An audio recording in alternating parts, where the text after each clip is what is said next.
Ladies and gentlemen, thank you so much for joining us today. My name is Kevin Derrick. I'm the Deputy Director of External Affairs here at the Illinois Comptroller's Office, and I would like to introduce to you your Illinois State Comptroller, Susana Mendoza. Thank you.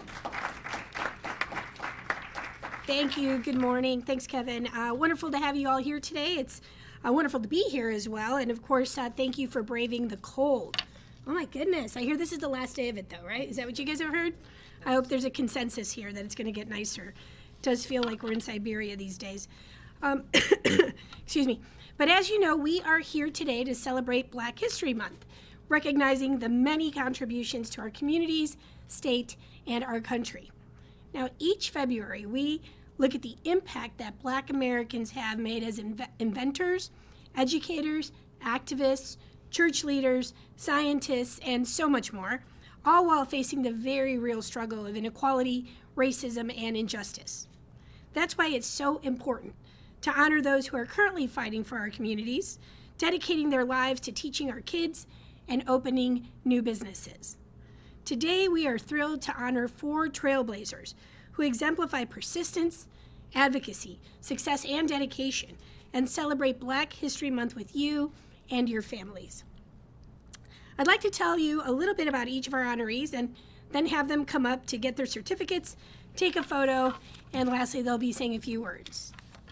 Let me start with our first honoree. We're gonna skip over to Ken because he has to be somewhere pressing. Sorry about that, Pablo, but I'm moving to the front of the line. But Ken Bedford, photojournalist for WLS-TV.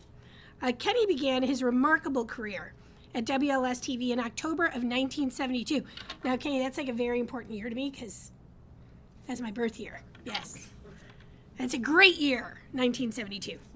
Bringing with them an unwavering passion for storytelling and a keen eye for capturing history through that lens. With over 50 years of experience, Ken has become a respected and recognizable figure in Chicago journalism. Now, I've been seeing Kenny behind the camera since I started in government, so it's nice for you to be in front of the camera today. Now, throughout his long and dynamic career, Kenny has had the privilege of working alongside industry icons such as Phil Donahue, Peter Jennings, Max Robinson, Frank Reynolds, and Oprah Winfrey. His work placed him at the forefront of some of the most pivotal events in Chicago's history, from high-profile crime stories and catastrophic plane crashes to uplifting community events that showcase the heart of this beautiful city. His dedication to his craft has earned Kenny numerous accolades, including an Emmy Award and the highly acclaimed Peter Lisagor Award. Ken's ability to connect with people extends beyond the newsroom. Over the decades, he's built lasting relationships with dignitaries, celebrities, and political figures. It's true. When Ken is not covering the news, he's producing the dance phenomenon known as Steppin'. You got to give us an example. He hosts the annual World's Largest Steppers Family Cookout, which is the largest yearly event hosted at the Cook County Forest Preserve. Kenny, let's get a photo and have you say a few words, my friend. Congratulations. Of course. Here, hold on to that. We're going to tip it a little bit so that it doesn't have a glare. Beautiful. Take it away. Thank you so much. Thank you so much. Thank you so much, Comptroller Susana Mendoza, for this award. I am so honored to receive this and also be in the company of my fellow recipients. I just want to say that during my 52 years, it has been an honor for me to be that direct link to from the community to politicians and to television. We're able to get their stories told through me, stories that they might have overlooked, and I have made it possible to be that link in our community to open up those stories. So I'm very honored to receive this award, and thank you very much. You're the best. Thank you. Well deserved, Ken. And, you know, it's oftentimes that the folks behind the camera don't ever get the recognition, right? The people in front of the camera, rightfully so, do. But it's the people who are actually holding that camera, like the folks back there, that either make the story wonderful to look at and see or make you want to turn the channel. So clearly he's had an amazing career, and you've really brought those stories to life. So thank you, Kenny. Okay, our next honoree is Levante Stewart, founder of Lost Boys, Inc. Levante Stewart earned his bachelor's degree in computer science from Chicago State University and remained there to pursue a master's in the same field until, unfortunately, illness struck his family.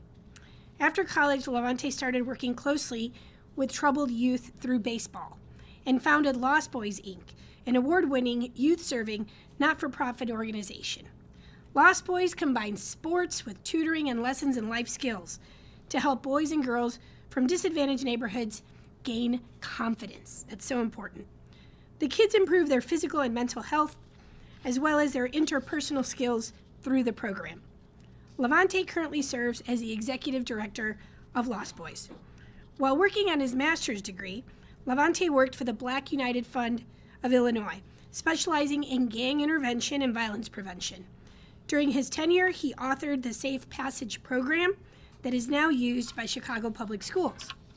He later moved on to pursue a career in government and worked for 6 years in the Illinois General Assembly. He spent 6 months in the House and the rest of his time in the Senate. Levante served as Chief of Staff to 26th District State Representative Kim DeBouclé and as District Liaison, Special Projects Manager, and Associate District Director to then 13th District State Senator Kwame Raoul, now our Attorney General. Levante later got that master's. Woohoo! Way to go, Levante! Excuse me, it's my asthma. I'm not contagious. Okay. Levante later got that master's, and it was in public administration at DePaul University. There he served as vice president of Pi Alpha Alpha, a National Honor Society for Public Administrators. Levante also worked for the Illinois State Treasurer's Office for nearly 3 years as a community affairs specialist. He resides in his childhood community of South Shore with his 4 children. Please come on up, Levante. It's my honor to get to recognize you today.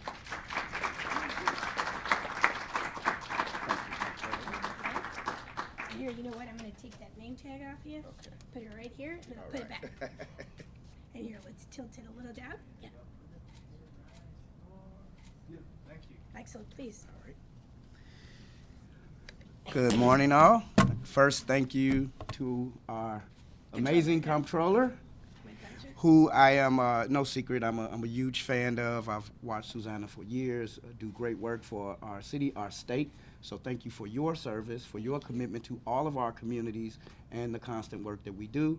And shout out to Kevin for getting us all together here today. It is an honor to share this stage with the other recipients, as Mr. Benford said. Had a chance growing up as a child to watch Miss Tucker, and so to share this stage today with her is, I mean, it's amazing, right? It's something I'll be able to tell my grandchildren about. Yes, I am a grandfather. One correction, I want to acknowledge my mentor who's in the room, Mr. David Robinson, son of former State Senator Alice Palmer, who was our fearless leader that helped us give this city safe passage as you see it. So, Dave, I think we have to make sure that that acknowledgement is put out into the ether. And I want to acknowledge and thank my team who's here. Lost Boys, make some noise. I got my directors and our grant folks and our former chair, my sister, Jocelyn. So just thank you all. I thank the state. I thank the entire comptroller's office. Without you, there's no way for us to be supported to do the work that we do for the communities. So let's give our comptroller a hand for always making sure that organizations like ours are able to do the work that we do and for seeing the value in the work that we do. Thank you. Thank you. Here, let me help you out right All here. right. Another round of applause for this amazing young man. Okay, and next up, he made reference, but is one of the media's own, and that's Dorothy Tucker, reporter for CBS News Chicago. Dorothy Tucker is a Chicago native, raised in the Lawndale and Austin communities. She's been a reporter for CBS News Chicago since 1984. She's currently a part of the station's investigative team and is the immediate past president of the National Association of Black Journalists. Tucker has been honored numerous times throughout her career, In 2022, she won a regional Edward R. Murrow Award for the CBS News Chicago series, Investigating Injustice, Black Women at Risk. That same series received a national award from the Society of Professional Journalists. That same year, Dorothy won the Robert G. Magruder Award for Diversity Leadership from the News Leaders Association. In 2021, she won 2 regional Edward R. Murrow Awards and was part of the news team that won a national Murrow for overall excellence. Tucker's also the recipient of the 2021 Lifetime Achievement Award from the Chicago Association of Journalists. Now, the accolades do not stop there. Dorothy has also won several local Emmys. Last year, she was awarded 2 programming Emmys for outstanding achievement. One was for Call to Action, Justice for Black Women, and her report on eviction moratorium, leaving landlords homeless. That earned her a 2021 Emmy. Dorothy also won for her breaking news reports during the 2008 Northern Illinois University shootings, and 2 for her work on CBS News Chicago's 2003 and 2004 broadcasts of the LaSalle Bank Chicago Marathon. Dorothy earned the Chicago Association of Black Journalists Award for Outstanding Television Reporting and received a National UPI Spot News Award. Dorothy, do you have literally a whole room in your home dedicated to all these awards? Oh boy. All right. Well, I'm especially grateful to Dorothy for all of the amazing work she did exposing the scams of a woman named Candace Clark. I told her she's forever my hero for that. Isn't she a piece of work, Dorothy? Not you, Candace Clark. Yes. Well, anyway, Candace Clark scammed, believe it or not, it's a small world, one of my neighbors. And I did everything I could to bring this woman's crimes to light. And it turns out Dorothy pursued Clark relentlessly. And for at least a few bright, shining moments, when Clark was serving a prison sentence, we were all safe from her scamming. So thank you very much, Dorothy. Now, Dorothy has worked in several news markets. She joined CBS News Chicago from KDKA TV in Pittsburgh, where she worked as a general assignment reporter and talk show host. Previously, she worked at KWGN TV in Denver as a general assignment reporter and as a reporter and weekend anchor at WREG TV in Memphis.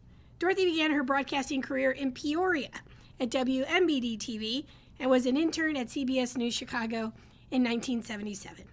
She's a local board member of NABJ Chicago. She's a former board member of the Northwestern Alumni Association and a current member of the Northwestern University Leadership Circle. She graduated with honors from Northwestern University with a BS in Communications. And Dorothy lives in Hyde Park and is the mother of 3 millennials. Dorothy, please come on up. It's my honor to get to honor you in front of these folks today. Thank you. Oh, you're awesome. Here you go. Thank you. We'll take a picture right here and bend it a little. There you go. Nice. Ooh, let's just hope my speech is not as long as the bio. So good. It's so, isn't it great? Thank you. Thank you so Yeah, much my for this pleasure. recognition. Well deserved. I would tell you, it's a little awkward to be recognized for something that you feel blessed to do.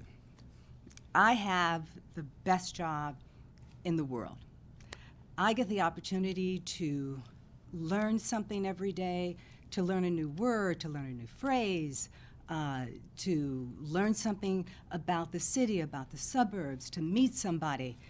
I'm the one who is truly, truly blessed. I have to thank just a couple of people.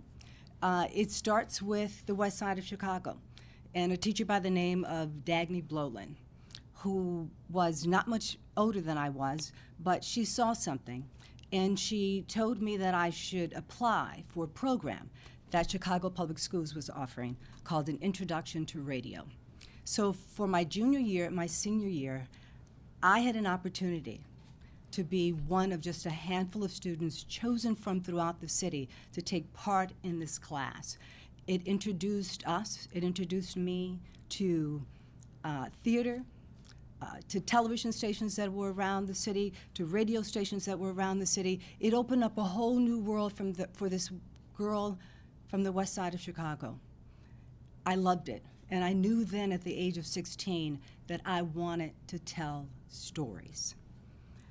I have to thank my parents for supporting me in my dream. And when you start off as a reporter, as some of you know, you don't make a lot of money. In fact, I didn't make enough money to pay the rent, my car note, and buy food in the same month. Had it not been for my parents, who were there every step along the way, for the first 3 years of my career, I would come home, my mom paid for it, and she would take me shopping so that I could have the appropriate coat and dress and whatever to do my job. And my dad gave me $100 every month because I could not make ends meet. But they believed in me. And he said he would give me $100 until I made $17,000 a year. Because Dad did the math and figured out that if I made $17,000, I'd be able to pay all those bills. So it wasn't until year number 3, almost going into year number 4, that I get a job in Memphis, and I'm making $19,500 a year. You go, girl. I almost didn't want to tell Daddy because he kept his word, and he stopped giving me $100 a month.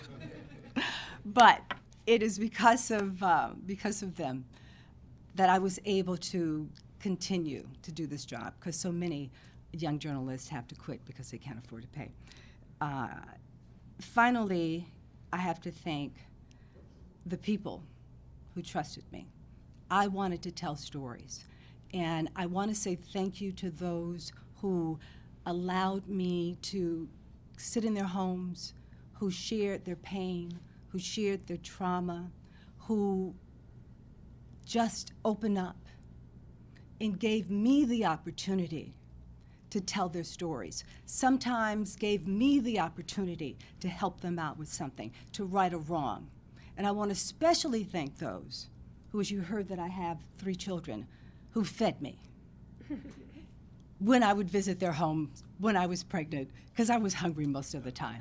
So, no, seriously, I have been so blessed, so fortunate, and it is because the people of the city, the people in this county, the people in this state embraced me and really gave me an opportunity to do what I love more than anything in the world, that is to tell stories, and it was a blessing to be able to tell their stories.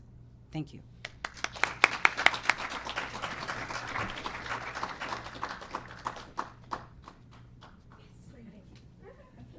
Thank you. Isn't she great? Yes, it's awesome. Okay, and last but not least, certainly not least, excuse me, Anthony Driver is our next honoree. He's the president of the Community Commission for Public Safety and Accountability. Anthony Driver is a lifelong Southside resident, Bulls fan, yep, and seasoned political strategist. He's been active in politics since his youth and has experience in municipal, state, and federal politics, as well as in both the private and public sectors. He's a graduate of Howard University and an advocate for historically black colleges and universities. After receiving his degree in political science and history from Howard, Anthony went on to serve as a policy associate for the Estelle Group, the first and only black woman-owned full-service government relations firm at the national level. He later would hold research and consultant roles that examined the juvenile incarceration rates in the U.S. and how they are influenced by state policy. He's currently the executive director of the SEIU Illinois State Council, where he's responsible for leading policy initiatives, organizing campaigns, and advocacy work on behalf of the 160,000 plus SEIU members. In his previous role at SEIU Healthcare Illinois and Indiana, Anthony served as the lead strategist on winning campaigns that raised the minimum wage to $15 per hour in Chicago and created a civilian oversight board over the Chicago Police Department. In August of 2022, Anthony was appointed as a civilian oversight commissioner for the city of Chicago and subsequently selected as president of the commission. Using a combination of skills and relationships developed as a lobbyist and strategist, Anthony has successfully secured over $100 million in federal, state, and municipal funds to be redirected to support marginalized and disinvested communities. Bless you. He has worked to successfully build bridges between residents and the local, state, and federal officials elected to serve them, as well as to increase African American voter turnout. Anthony, please come up so we can give you a recognition for all of your hard work. Thank you.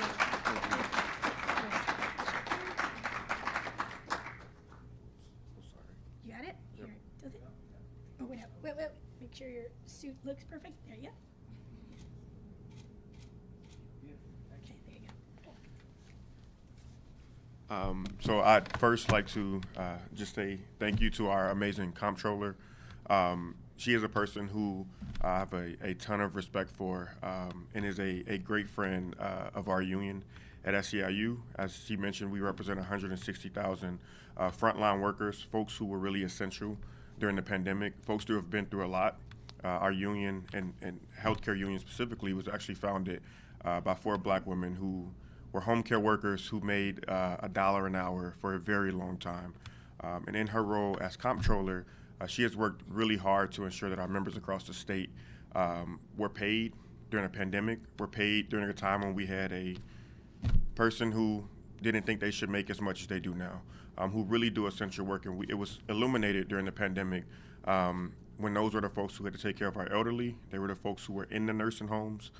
They were the folks who were in the child care centers. So I would actually like to thank you for your work in ensuring that our members were protected and respected. As far as me, I don't have a lot of words. I'm very grateful to have been able to help to lead the creation of a civilian oversight board back in 2021 and then be appointed to serve and subsequently elected by my peers as president and then appointed to a permanent term by Mayor Brandon Johnson. That has been a complete honor of my life. I'm a lifelong Southside resident, a Chicagoan. I moved away to D.C. to study and to work for a bit and came right back to the community that I was born and raised in. So it means the world to me to be able to give back to my community in this capacity. So I thank you and I appreciate you and congratulations to the federal honorees as well.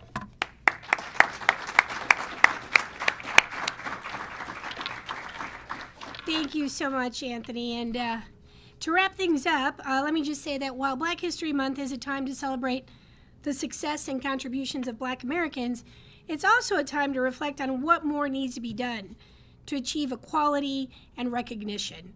That's where you all come in. You know, these leaders here today are mentors to the next generation. And remember that, you know, it took you a lot to get to where you are now, right? So much. But because of your lived experience, hopefully, maybe you can help this next generation, help pave their next path, make their journey forward just a little bit smoother. So thank you so much for your contributions to date. There's many, many more to come. But I love looking at this group, and we've got pretty much so many different ages and different careers represented. And it's just a little tiny taste and microcosm of all the awesomeness that's out there in the city of Chicago, in our Black community, and across the state of Illinois. So always a pleasure to be here and get to celebrate and uplift the amazing work of these incredible leaders. But they're just getting started, and there's so much more to come.